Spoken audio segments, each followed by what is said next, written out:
The 2018 Atlanta Press Club Loudermilk Young Debate Series. Brought to you from the studios of Georgia Public Broadcasting. The Democratic race for governor. Welcome to the Atlanta Press Club Loudermilk Young Debate Series, originating from the studios of Georgia Public Broadcasting in Atlanta. Good evening. I'm Scott Slade, the host of Atlanta's Morning News and WSB Radio. Now, this is the debate among Democratic candidates for governor of Georgia. Let's meet the candidates. They are, in alphabetical order, Stacey Abrams, who was the first woman to lead either party in the Georgia General Assembly and the first African-American to lead the House of Representatives, and Stacey Evans. She was elected to the House of Representatives in 2010 and represents District 42. Thank you both for being with us this evening. Thank you. Now, let's meet our panelists. Bill Barrow is an Atlanta-based national politics reporter with the Associated Press. Josephine Bennett is the Assistant News Director for Georgia Public Broadcasting. And Deirdre Dukes is a reporter and anchor for Fox 5 Atlanta. Now, to start the debate, each candidate will be asked two questions by the panelists. Bill Barrow, you get the first question to Stacey Abrams. Yes. Ms. Abrams, you have identified Medicaid expansion as perhaps your top policy priority among a range of ideas you say would build a fairer economy, more productive economy in Georgia. But facing the likelihood of a Republican-controlled General Assembly, how would Democratic Governor Stacey Evans make Medicaid expansion or something close to it a reality? And specifically, what executive actions would you take if you met legislative resistance? Well, first of all, I want to say thank you to the Atlanta Press Club for having us. Thank you to the panel. As Governor Abrams, I would be excited to have a conversation with my colleagues, similar to the conversations I had for 7 years as House Democratic leader. It was my job to work across the aisle to find points of commonality with those who didn't share my political persuasion. Part of the job of being a leader is making tough decisions, but the other part is trying to find common ground. And just as I did on the Hope Scholarship, as I did on transit, as I did on kinship care, what I would do is talk to my colleagues on the other side of the aisle about the rural hospitals that are shutting down in their districts. Talk to those who have military families who are being denied access to health care because we haven't expanded Medicaid. And talk about the 50,000 jobs that would cover the state of Georgia, because those are jobs that would touch every person. And I do not believe that with the right Democratic leader, Republicans would continue to say no to a $30 billion investment in the state of Georgia. Thank you for that. By the way, for rules on tonight's debate, please visit the Atlanta Press Club website, atlantapressclub.org. Each candidate gets 60 seconds to answer the questions, and if rebuttals are necessary, that'll be 30 seconds. That'll be up to the moderator. Deirdre Dukes, you may now ask a question to Stacey Evans. Thank you. Ms. Evans, experience is a factor for voters, and neither you nor your Democratic opponent have ever held or run for statewide office, while the two frontrunners in the Republican primary have held statewide office for years. Now, given that, what experiences do you have that qualify you for governor? Thank you for this opportunity. I've lived in Georgia my entire life. I grew up poor in Northwest Georgia, born to a single teenage mother, and we struggled to make ends meet. And because of good government policy through the Hope Scholarship, I was able to go to the University of Georgia, stay for law school, meet my husband, and now have a beautiful daughter and family. Hope gave me those opportunities. So my experience is living the life that Georgians live every day and knowing what it means to struggle and need your government to work for you. Not looking for government to do everything, but looking for government to do its job, to invest in our infrastructure like transportation and healthcare, and invest in educational opportunities, much like the Hope Scholarship, which allowed me to live a life of my dreams. And unfortunately, that opportunity is not the way that it used to be for more Georgians, and we need to restore that hope. My opponent in this race co-authored cuts that led to 97% of African-American high school students losing access to hope and led to 40,000 students having to leave our technical college. I want to bring back hope because I understand how vital those opportunities are for all Georgians. Ms. Abrams, you were called by name. As in that particular answer, you have 30 seconds for rebuttal. We are all entitled to an opinion, but we're not entitled to our own facts. And unfortunately, my opponent continues to misstate the facts and scare families. The Hope Scholarship is alive and well. The Hope Scholarship is available to families who need it. 100% of African-American students have access to the Hope Scholarship if they get a B average. It is a falsehood to say otherwise, and I'm deeply ashamed that we are in a campaign for Democrats where a single Democrat is trying to scare families and tell them that they don't have access to hope. That's just not true. Ms. Evans, I'll give you a brief rejoin if you'd like one there. Thank you. I am certainly not out to scare anyone. And the reality is, Ms. Abrams tries to pretend like she has left intact a scholarship for all when that's not true. There was a gap that was created that cannot be filled. And for Ms. Abrams to suggest that these families have access to hope when we know that there were 60,000 fewer scholarships awarded and that enrollment at both the university system and the technical college system went down, tells these families that she knows better than them what they were able to afford. They know that that gap was there, and they know that they can't fill it, and they know that they need a governor who will bring back hope. Thank you very much. Josephine Bennett, your turn to ask Stacey Abrams her second question. Stacey, Atlanta's growth continues to outpace the U.S. economy, yet many cities outside of Atlanta, second tier and smaller cities, continue to struggle. What is your economic development plan for those mid-size and small cities, and perhaps mention mass transit? Absolutely. I grew up in a town a lot like South Georgia. In fact, I launched my campaign in Albany because it reminded me of the place I grew up in, Gulfport, Mississippi, a town that's far away from the capital, where families struggle to stay above the poverty line as mine did, where education and opportunity just seem far out of reach. But as the next governor of Georgia, I will continue the work I've done for the last 11 years in the legislature. That is working across the aisle to find solutions, but always fighting for the values that help our families. That means access to quality public education. I will never vote to auction off our public schools as my opponent has. But more than that, I will invest in small businesses, making certain that our hometown businesses get the same kind of support and investment that we give to these major companies coming in. And mass transit is not just an Atlanta issue. If you live in Talbot County, you have to go to Columbus to go to a grocery store or to get access to a hospital. And I will make certain that mass transit, paratransit, and connectivity happen across the state of Georgia. Ms. Evans, an opportunity to rebut. Thank you. I am a product of Georgia's public schools. I went through our public schools through kindergarten all the way until I got my law degree from the University of Georgia. I personally understand the paramount importance of public schools, and the Georgia Federation of Teachers has endorsed me in this campaign because they know that I am a staunch supporter of public schools and that I will always put public schools, teachers, and our kids first. A brief rejoin from Ms. Abrams. I appreciate the fact that my opponent has decided to stand on the side of public schools, but she went to the well in the legislature and voted for the Opportunity School District, which the Georgia Federation of Teachers and the Georgia Association of Educators, the largest teachers union in Georgia, which has endorsed me, said was a terrible thing to do to our schools. I understand and I appreciate the fact that she now stands on the side of public education, but I've never wavered, and I'm the only candidate who can say so. Thank you. Bill Barrow, please ask Stacey Evans her next question. Yes. Ms. Evans, here's your scenario. Democratic Governor Stacey Evans is successful in convincing Republican-run legislature to go along with your proposed HOPE expansion, lowering some of the stringent academic requirements and expanding to cover basically the cost of attendance. Shortly thereafter, you face a national economic downturn, not of Georgia's doing, but it tanks lottery revenues and tanks state general fund revenues to the point that there's a shortfall in funding the expanded benefits. What do you do? Thank you. Hope is so vitally important to make sure that opportunity is available for all of our families to get access to good paying jobs, and so that we can continue to try to attract the jobs that will keep our economy strong for generations to come. We can afford to invest in our people. That's a vital role of state government that I will never shy away from.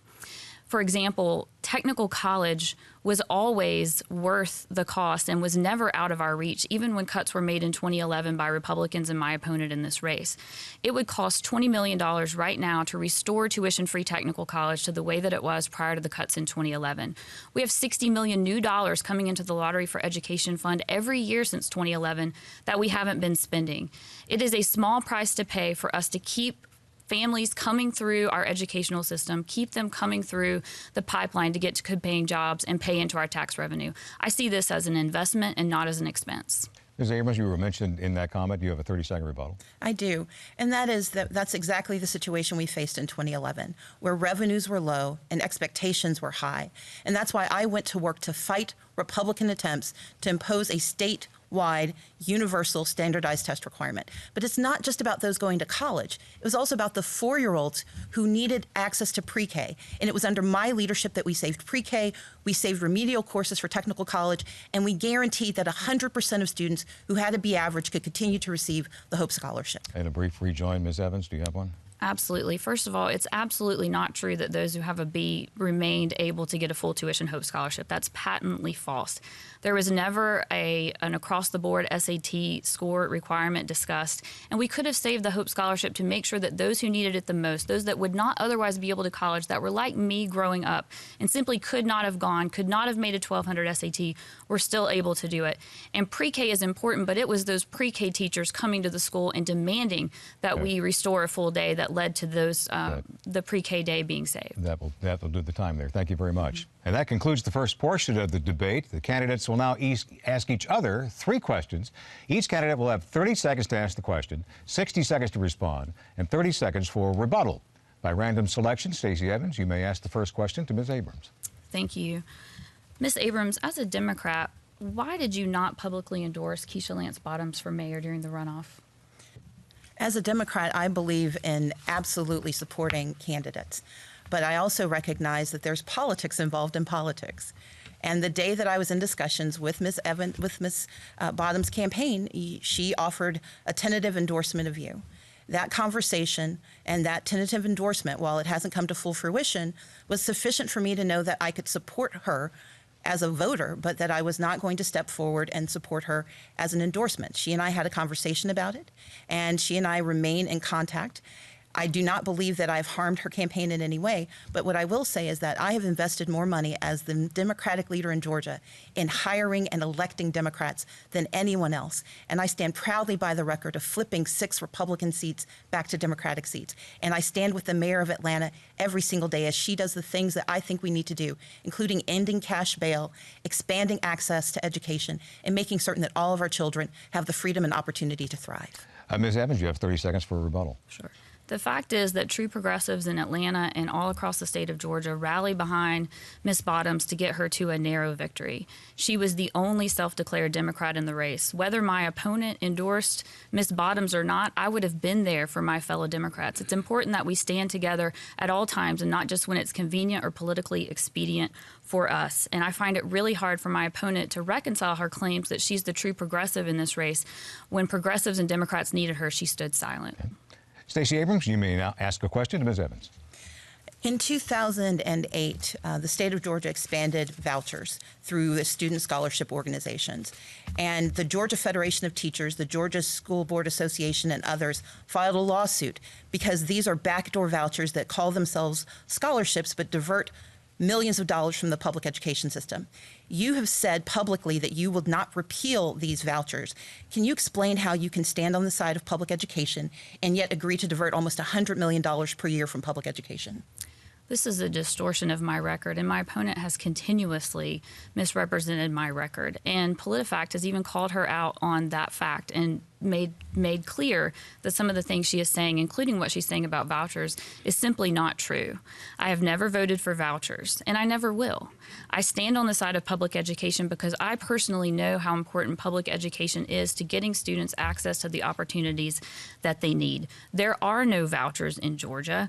In fact, they're unconstitutional. This is a blatant misrepresentation and an attempt to distract from my opponent's efforts to allow local governments to divert money from school districts to give to politically well-connected developers for their own private business interests. And when she had a chance to be an unabashed champion and go and focus on making sure that hope was preserved for all students, she let her own personal business interests distract her when she was negotiating with the Republican administration. Ms. Abrams, 30 seconds for a rebuttal. I think that's a lot to answer in 30 seconds, but let me see what I can do. First and foremost, I did not say that she voted for vouchers. In a recent interview with the Atlanta Jewish Times, she said that she would not repeal the student scholarship organizations. You can look that up. The facts speak for themselves. Those are backdoor vouchers according to the Georgia Federation of Teachers. Number 2, I've never once traded a single vote for a business opportunity. That is a falsehood, and it's unfortunate that a Democrat would be using Republican tactics in this election to try to scare voters away from good common sense opportunities. That's our time. Thank you. Stacey Evans, your next question for Ms. Abrams. Access to voting is one of the most core democratic principles. A true progressive champion should do everything in their power to expand access to the ballot box, not cut it. So my question to you is, why did you not only vote with Republicans to cut early voting, but even go a step further and actually co-sign the bill that cut early voting? Let's begin with the facts. I did not co-sponsor a bill to cut early voting. However, I was a voter for this bill because I've been to more than just Atlanta. And the cities in the state of Georgia, small cities, were being held to the exact same standard as Atlanta. And if you live in Appling, if you live in Zebulon, you know that you can't do the exact same thing as Atlanta and Fulton County. And therefore, we work together in a bipartisan manner with multiracial mayors and county commissioners to reduce the number of days of early voting from 45 to the national standard of 21. But I went a step further. Not only did we meet the national standard, I ensured that we also added a mandatory Saturday. And as a champion for voting rights since I was 19 years old and spoke at the March on Washington, I have worked hard to make certain that voting rights are kept for all. That is why I'm the only candidate up here who's ever registered more than 200,000 voters to make certain that everyone has access to the franchise. And I will continue to do the same as the next governor of Georgia. And Ms. Evans, 30 seconds for a rebuttal. First, you did sign the bill, and I'm surprised that you would deny it here, and we will be posting the bill with your signature online so that voters can see for themselves. And it is extremely disappointing that you continue to use Republican talking points to justify cutting off access to the ballot box. You consistently try to talk your way out of the bad decisions that you have made as the minority leader. Just like you don't save hope by cutting it, you don't save access and expand access to the ballot box by cutting early voting. That's the time. Thank you. Stacey Abrams, you may ask your next question to Ms. Evans. Certainly. Georgia has military bases that are the economic engine for many of our communities. And in 2005, Georgia went through a base realignment and closure process that led to the closure of several bases. We actually increased the number of soldiers, but we lost bases. As the deputy city attorney, I was a part of that process for BRAC. Can you talk about what you would do as the next governor of Georgia to address the BRAC issue with the federal government that seeks to close our bases? Absolutely. I would do what I did as a legislature when I took a list of all of the top priorities of the Department of the federal government to decide the criteria that they look at when they're closing bases. And they look at the military friendliness of a state. And one of the #1 things on the list was making sure that there were educational opportunities available for veterans and military families. So I set out to sponsor a bill that would have made tuition at technical colleges free for Georgia Guardsmen because they no longer qualify for the GI Bill in full. And this would have filled a donut hole to make sure that these families had access to education. And in fact, it was partisanship getting in the way of the passage of that bill that led me to step forward and run for governor, because access to hope and opportunity is something that I want for all families across Georgia, especially our military families. Ms. Abrams, 30 seconds for a rebuttal.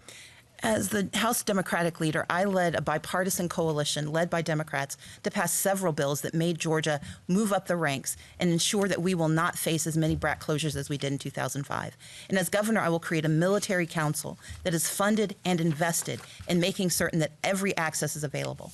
I look forward to doing this because as leader, I've learned to work across the aisle and across the state to make certain that all of our families, especially our military and veteran families, are taken care of. And I'm the only candidate who's put forward a comprehensive plan for how we deal with military and veterans in the state of Georgia. Thank you. Stacey Evans, your final question for your opponent. Thank you. The AJC reported that while you were minority leader, you made hundreds of thousands of dollars thanks to a business relationship with the Republican administration. This was at the same time you co-sponsored bills to cut the Hope Scholarship and early voting. Do you not think at a minimum that your fellow Democrats in the legislature had a right to know about this business dealings while you were negotiating on our behalf? As House Democratic leader, I am proud of my reputation for transparency, for honesty, and for responsibility. And in that light, I'm actually going to correct something I said earlier, which is that, yes, I was not one of the original sponsors of the voting bill, but I did sign it at the end. That is true. And here's why. On every one of those issues, I did my best to do deep analysis, to understand what was happening, to convene committees. In fact, you co-chaired one of the committees I convened to make certain we had the best information possible. I did the same thing when it came to voting rights. But I have never once worked with a Republican administration to accomplish anything related to my business. I was a part of a program put together by President Barack Obama, and it was through the Obama administration trying to respond to the devastating cuts that happened during the Great Recession that I was able to save 2,000 jobs in the state of Georgia and help provide access to 350 businesses for access to capital. That's the kind of work we need. That's the kind of leadership we need. And I'm proud of my record of honesty, of transparency, and of accountability. And 30 seconds for a rebuttal, Ms. Evans. Georgia families need a champion at all times, not just when it's convenient. And Ms. Abrams was compromised negotiating on behalf of Democrats in the Hope Scholarship, and we didn't even know. She pretends like there have been gaps that she has provided ways to fill through a loan program, when in fact we've seen 60,000 fewer scholarships, we've seen 40,000 students leave technical college, and there's been an enrollment at our university system. Families know that there is no more option for them to fill these gaps, and for her to continue to claim that she did not cut this scholarship in a way to hurt families is just untrue. Thank you very much. And Stacey Abrams, you get the last question of this round for your opponent. Well, I will say this, in what has been a tense campaign, the benefit of what I've seen this year is that you have two women who are running for governor for the first time in Georgia's history. What would you say to young girls watching this about what's been the best part of being able to share this opportunity that we've both had? It is very exciting to think about Georgia having the opportunity to elect its first female governor. And while I am sure that neither one of us endeavors simply to be the first female governor, we endeavor to be the best and a good governor for the state of Georgia. It is very exciting to think about the example that we're able to provide for little girls and boys all over the state, that women can rise and lead the state of Georgia. That's quite exciting. And I think it's also good for little boys and girls to see, and all of Georgians to see, that two women can be strong, can be dedicated to running a good campaign, and can stand firm on their principles and draw contrast in this race between issues and policies that voters need to understand. It's not just the men, it's the women. Thank you. Ms. Abrams, 30 seconds. I will say that it's been my honor to stand as a candidate, and I look forward to May 22nd and to November 6th, because I think that we are changing the face of what leadership looks like in Georgia. And I agree that it is not only for young girls, it's for young boys, but it's also for men and women who've had their voices silenced for too long. And I'm excited about the opportunity to be a standard bearer, not just for progress, but for opportunity in the state of Georgia. Thank you both. That concludes our second round. For those just joining us, this is the debate between the Democratic candidates for governor of Georgia. We'll now go back to the panel to ask questions to the candidate of his or her choice until we run out of time. As a point of moderator privilege, I may also ask questions to the candidates. I'll determine when a rebuttal is appropriate. Deidre Dukes, you get the first question of this round to either or both candidates. Thank you. And my question is for both candidates, and we'll begin with you, Ms. Evans, since Ms. Abrams had the last question. If you are elected, you more than likely will be working with a state House and a state Senate that will be controlled by Republicans. Now, how will you be able to create relationships with members of the opposing party to get your legislative agenda approved? Thank you. I will work exactly as I worked as a legislator, to work across the aisle and come to good common sense solutions. I was able to pass two pieces of legislation that undid some of the disastrous cuts to Hope in 2011, and it was only possible to do this by working across the aisle and working with Republicans, and I will continue to do that. That's how we're going to be able to expand Medicaid and make sure that more Georgians have the assurance of insurance, and that's how we're going to make sure that we're able to expand business opportunities. Right now, the playing field is not level for those who want to do business with our state, for those that want to start and grow small businesses across the state of Georgia, and I will work with Republicans and Democrats, all of goodwill, to make sure that we are a welcoming state, that is one always open for business and closed for hate, and that we compete for the Amazons of the world and those 50,000 jobs, but that we also work to stay competitive for small businesses inside of Atlanta and particularly outside of Atlanta, where we need local communities to grow. And 60 seconds to you, Ms. Abrams. I will do the work that I've done for the last 7 years, which is work across the aisle when it makes sense, but always fight for our values. My parents raised me to believe in 3 values: faith, family, and service. And those values require a sense of responsibility. That's the responsibility to be honest, to be engaged, and to treat everyone with integrity. That's what I've done for 7 years as House Democratic leader, and it's why I was successful in getting money into transit for the first time in 40 years in the state of Georgia.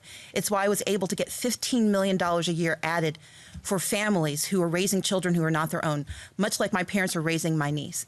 And it's why I've been able to help Democrats, including Ms. Evans, pass legislation. In fact, I co-sponsored the bills that she takes credit for, and she deserves all the credit. But she also needs to learn to share the credit. And what I will say is this: whether it's an issue of hope or an issue of pre-K, I will always stand up for our families and our children so that everyone has the freedom and opportunity to thrive. Ms. Evans, you mentioned that answer. You have a brief rebuttal. Thank you. I appreciate that. it is important to collaborate and work together. And that's why I actually think women will be very good at running the governor's office, because we are a little bit more collaborative in nature.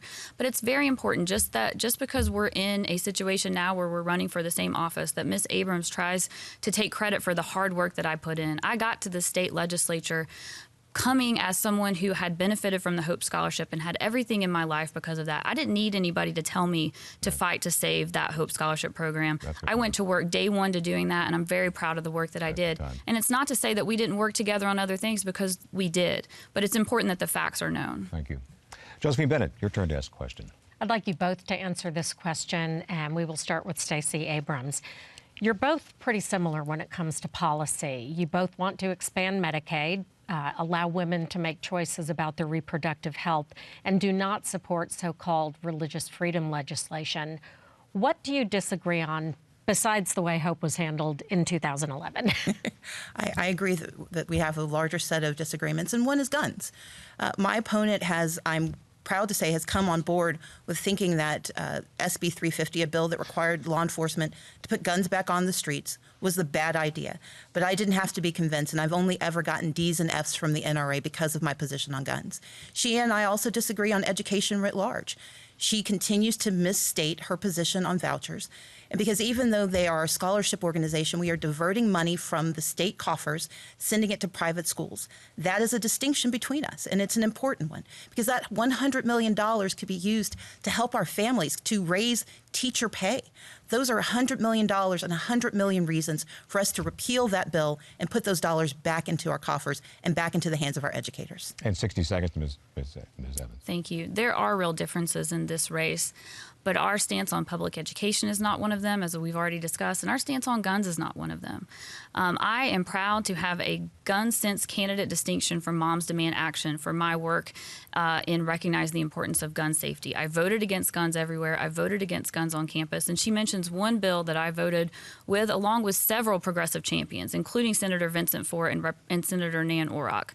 I have a D from the NRA. I also have a daughter whose reality is that she has to participate in intruder drills at her school, where they close the blinds, they shut off the lights, they huddle as close to the floor as they can and get as far as they can into the corner of the classroom and stay silent.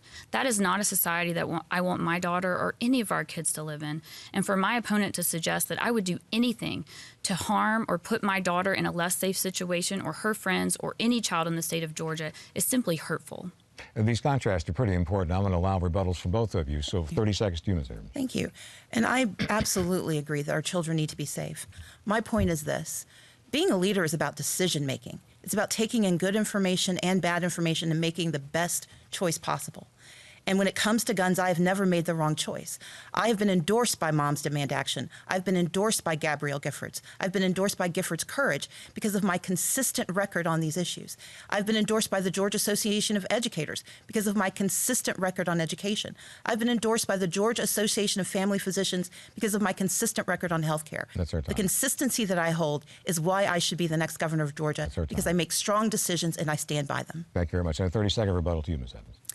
The real differences in this race come from our stances on dedication to true progressive principles, which are expanding access to hope and opportunity.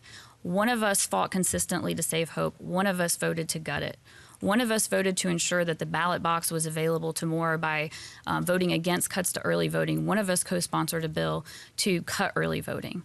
And one of us, when we both had a chance to pick between standing on the side of big corporations and big banks or standing on the side of ordinary Georgians, I chose to stand with ordinary Georgians, where she chose to stand with big banks and corporations, and make it even harder for ordinary Georgians to have damages from wrongdoing from big corporations. Thank you very much, both of you. Bill Barrow, you may now ask a question.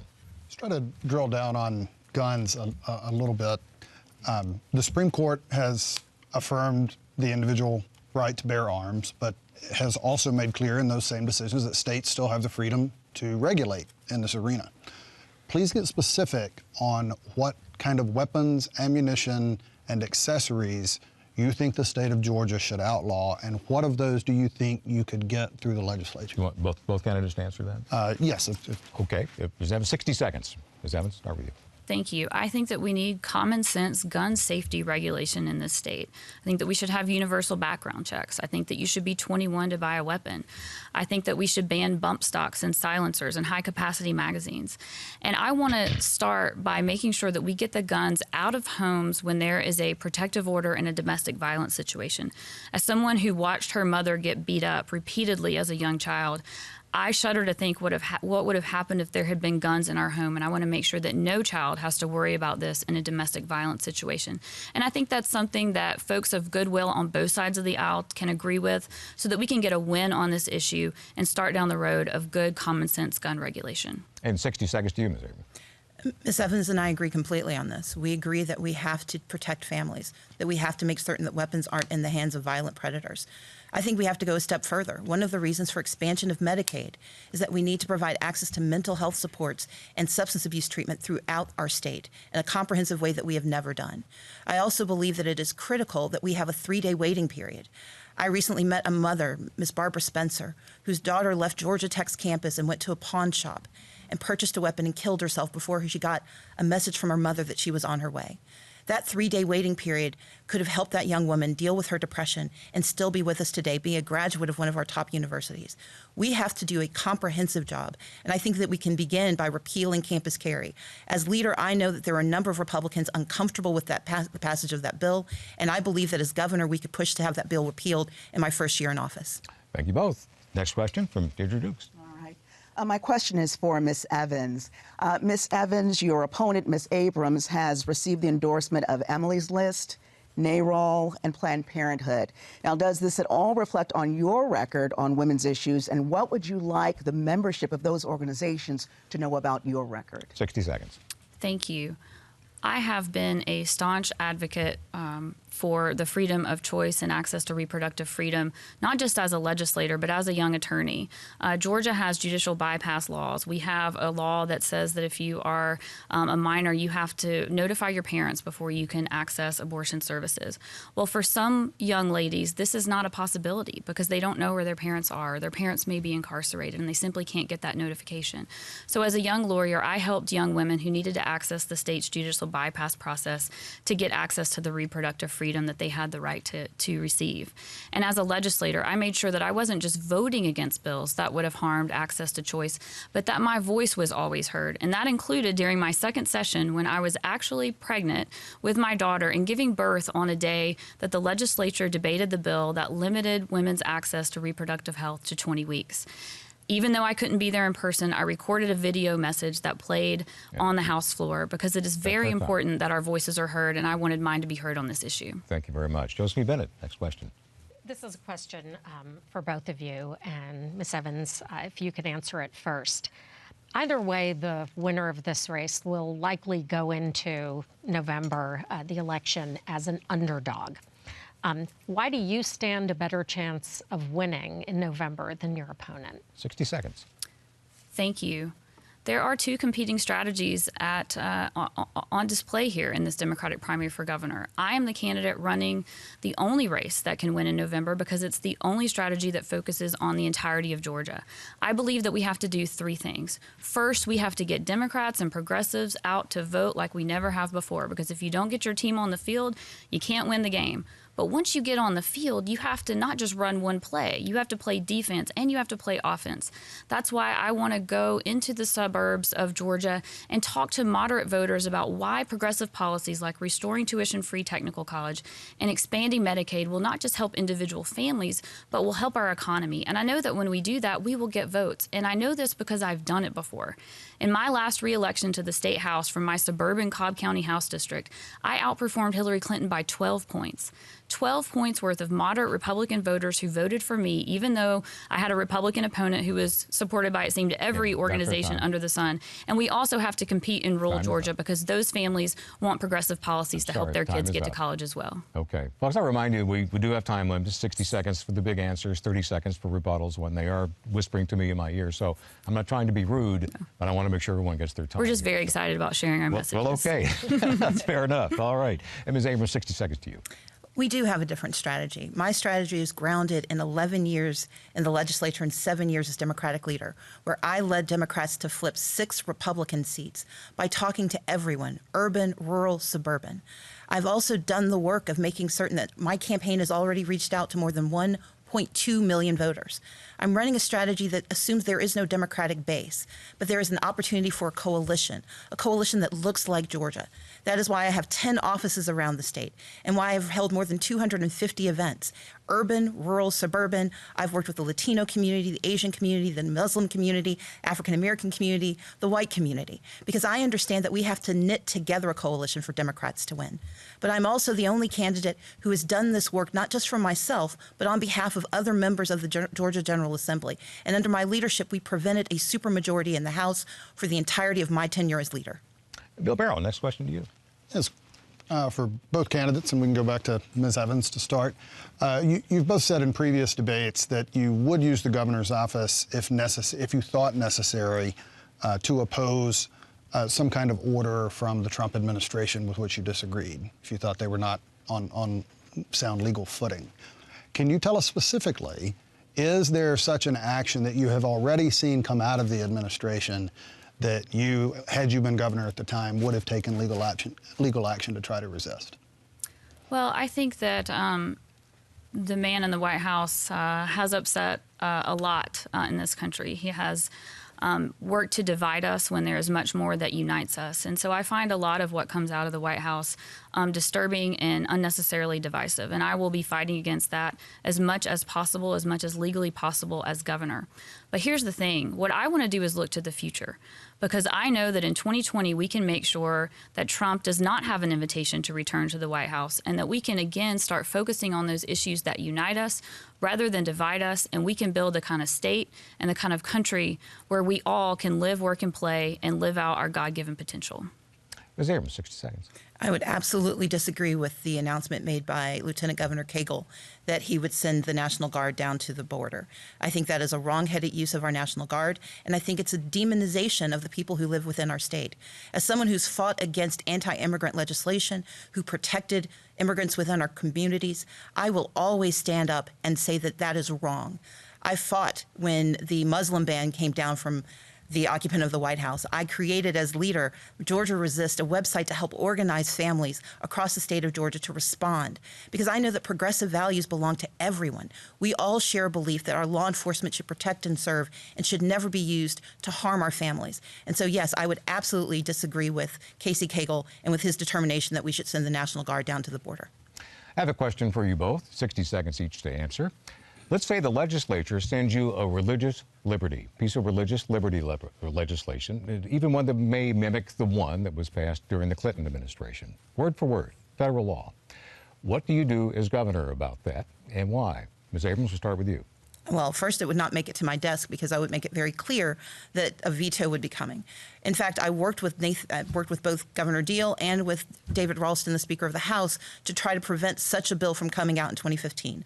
Unfortunately, when it made it to the Senate, the bill that we put together was converted into an abomination that tried to demonize the LGBTQ community. But I will tell you very clearly that this is not just about the LGBTQ community. It's also about Muslims and people of different faiths.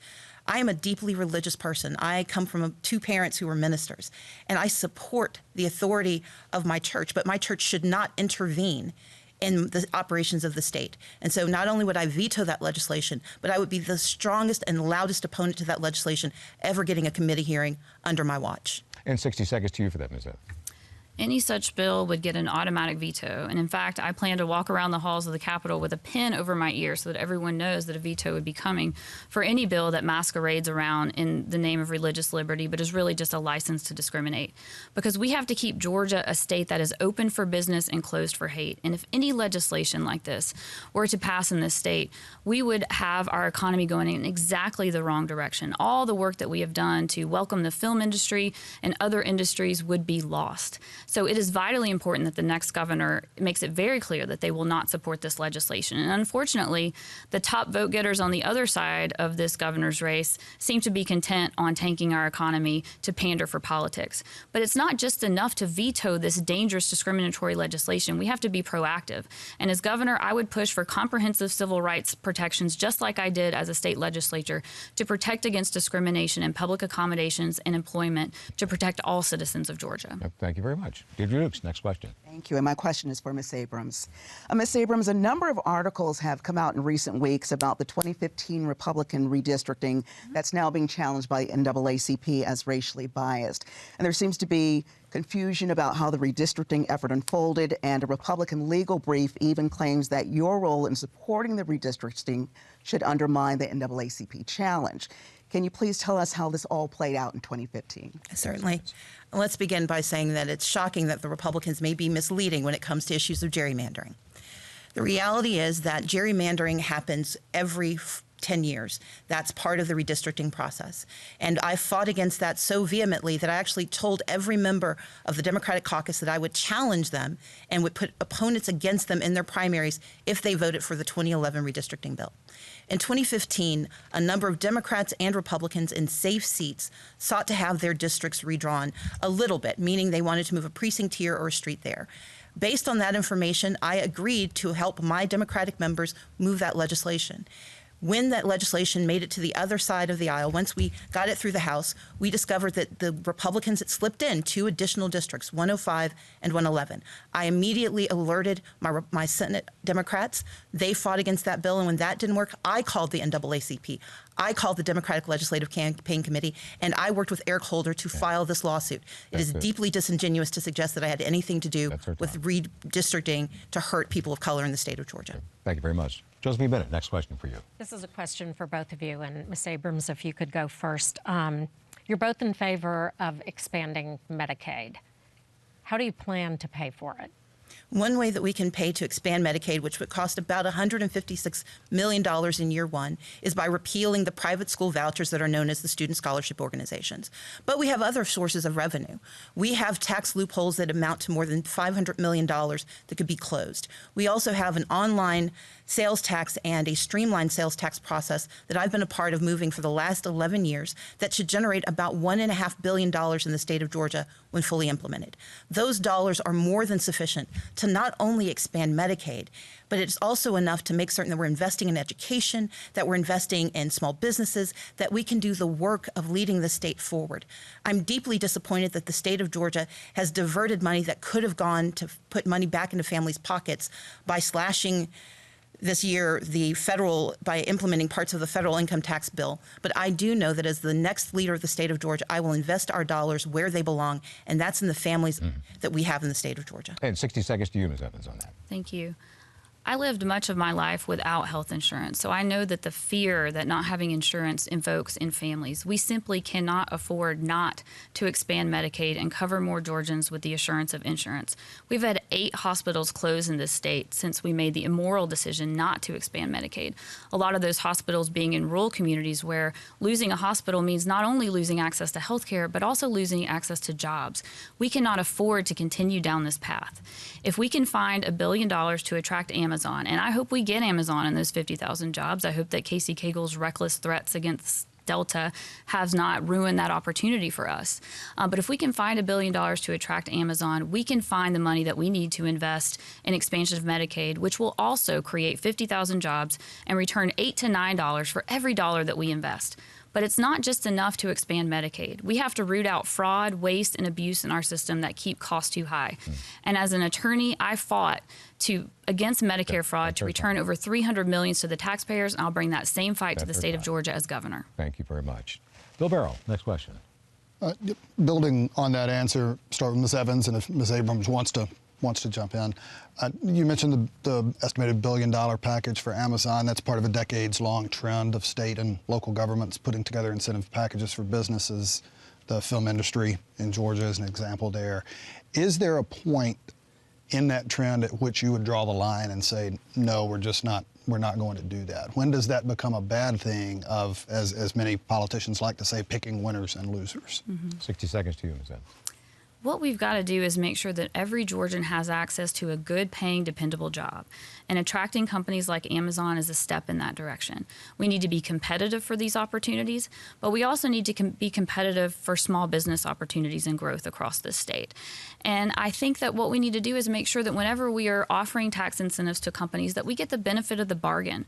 Right now, we know that the film tax credits have been an amazing win for our state, but there are other tax credits and incentives that have gone out that have not necessarily brought the return on investment.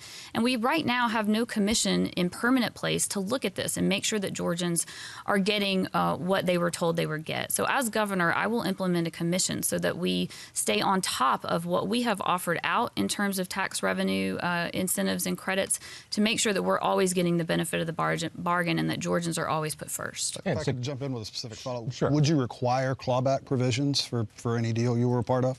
Absolutely. Okay. Ms. Abrams, 60 seconds to you.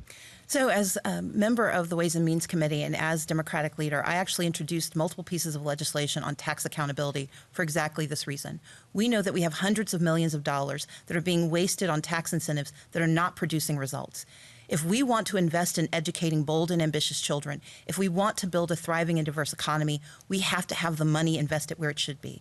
My position on Amazon is this: absolutely willing to invest as long as the investment is returned, as long as we can guarantee that good paying jobs actually go to our families, as long as we can make certain we do not decrease access to services for those communities where Amazon locates, and as long as we can ensure that if they fail to meet their end of the bargain, we can get our money back.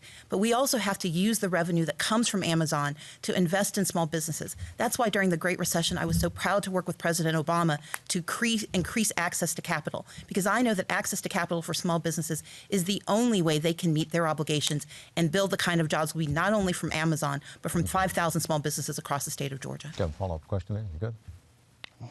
Okay, good deal. Do you favor a law that requires proving that tax incentives are a positive return to taxpayers? Ms. Abrams, 30 seconds to you. I do. I agree with the tax accountability law. Tax accountability says that we evaluate every single year the use of those tax incentives. But it's not just the state, it's what local governments are also doing. Because often when those dollars are diverted and are not properly invested, what happens is that the local governments then have to turn to the state to make up the difference. And if they can't do that, what we find is that they actually end up cutting education costs, they end up cutting investment in public safety. And so, yes, I absolutely believe that we should have a law that allows us to get our money back if people don't stand up to their end of the bargain. How about you, Ms. Evans? What do you think about that? 30 seconds.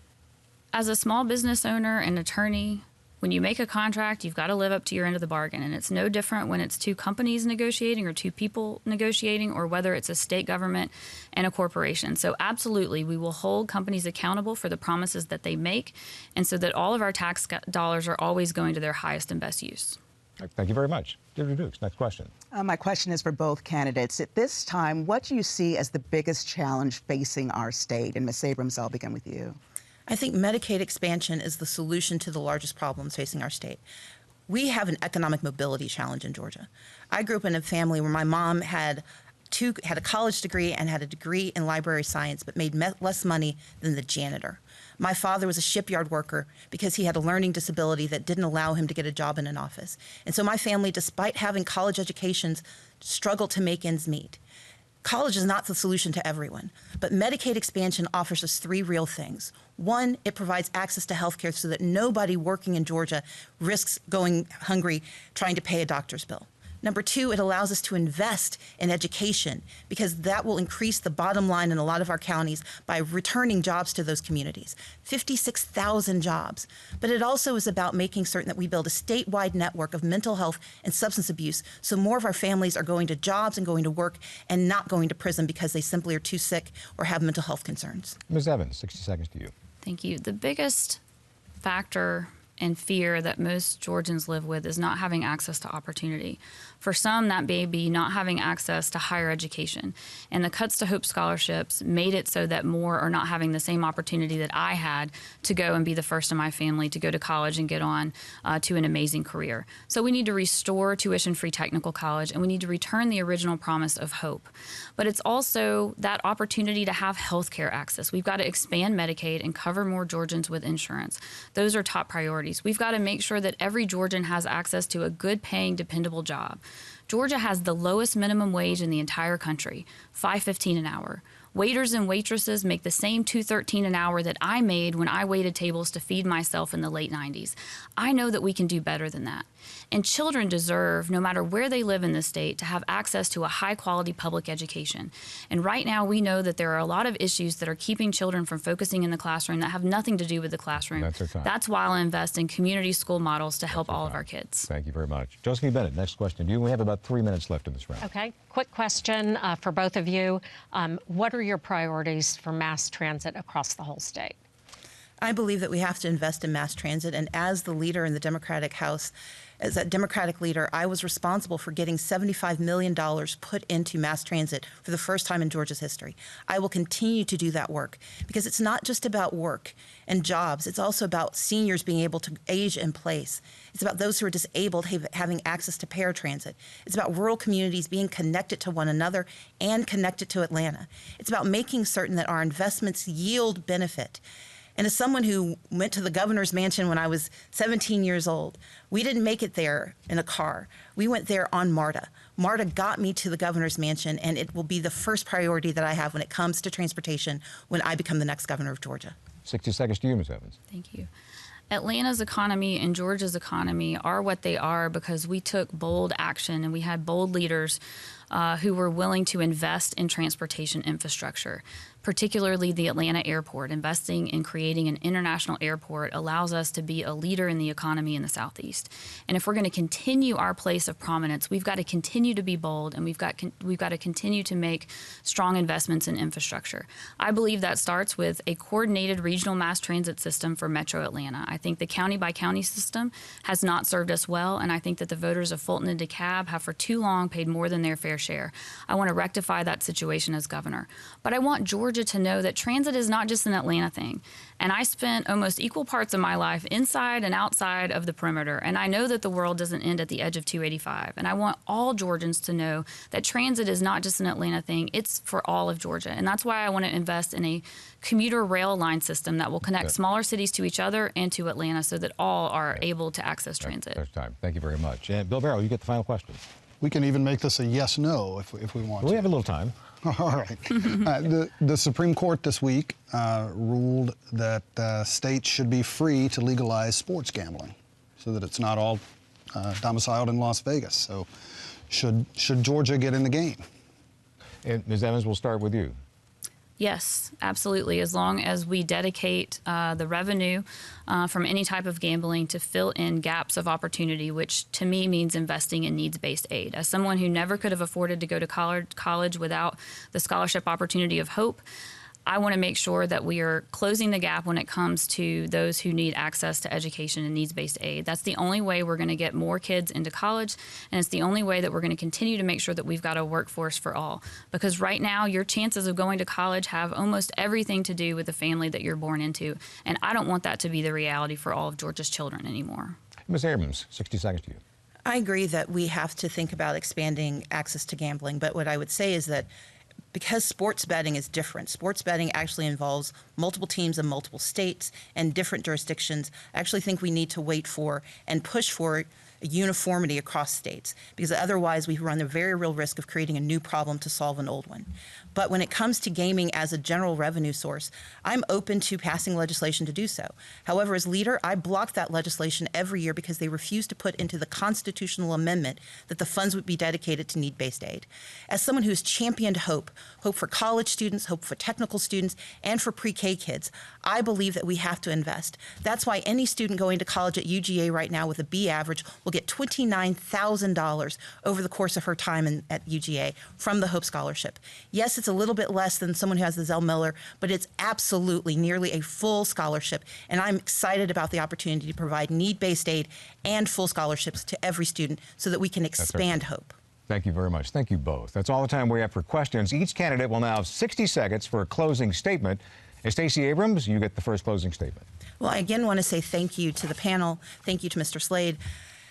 My name is Stacey Abrams, and I'm running to be the governor of Georgia because I believe that every family should have the freedom and opportunity to thrive. But elections are about choices, and I think there's a very clear choice in this race. My family struggled to stay above the poverty line, but they never struggled to know what's right. My parents raised us with the values of family, of faith, of service and responsibility. And these are values I live by. I have never shirked my obligations, and I've always stood up and made strong decisions, even when they were tough, because that's what leaders do. I've worked across the aisle when I've needed to, and I've fought hard when I had to. But I've always fought for Georgia. From Albany to Jessup, from Dawsonville to Atlanta, I know that what we have to do in Georgia is put together a policy that helps every child have an educated, bold future, that we build a thriving and diverse economy, and that absolutely we have a responsible leader with proven capacity, and I'm that choice. Thank you very much. And Stacey Evans, it's your turn for a closing statement. Thank you. I've lived in Georgia my entire life, and I've had conversations with Georgians as a neighbor who was also struggling, as a legislator who wanted to open up the doors of higher education, and now as a candidate for governor who wants to bring hope and opportunity to all Georgia families. And through those conversations, I know what you at home know, which is that a lot of Georgians are doing well, but many more are suffering, and that Georgia is full of amazing and resilient people. Like a teacher that I met at a local technical college who, after the cuts to Hope, started keeping cash in her desk drawer so that when kids came in and couldn't fill the gap for their tuition payments, she saved as many as she could by coming out of her own pocket. She couldn't save them all, but as a state we can.